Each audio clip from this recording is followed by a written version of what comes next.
সে জানে না, জানেও নি, হয়তো কোনোদিন জানতেও পারবে না। মায়াবতী মেয়েটি অকপটে তাকে কতটুকু ভালোবেসেছিল।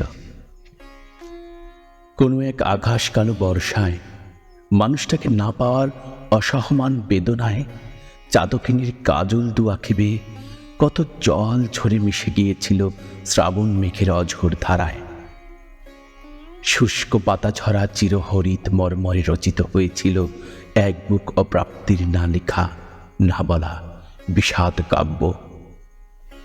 সে ভাবে না, কখনো ঘুণাক্ষরেও ভাবেনি। এক ঝাঁক তরুণীর উচ্ছ্বসিত কোলাহলে সেদিন কিভাবে কৃষ্ণপক্ষের আধার পাথে চাপা পড়ে গিয়েছিল স্বপ্নচারিণীর এক বুক ভালোবাসা। কারো জন্য সযতনে গুছিয়ে রাখা পংক্তিগুলো অযথাই বৃথা বনসাই হয়ে বেড়ে উঠেছিল।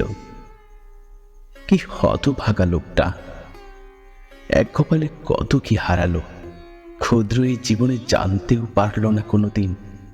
মেয়েটি তাকে, শুধু তাকে কতটুকু ভালোবেসেছিল, কতটুকু অজানা অবহেলায় লজ্জাপতির শামুক চিত্তে আত্মজাকে শূন্য হাতেই গন্তব্যে ফিরে যেতে হয়েছিল। কতটুকু জল হারালে ভরা প্লাবনের বানভাসী চোখ নিয়েও দুটি চোখ দৃষ্টিহীন অনাবাদী খরা হয়ে পড়ে।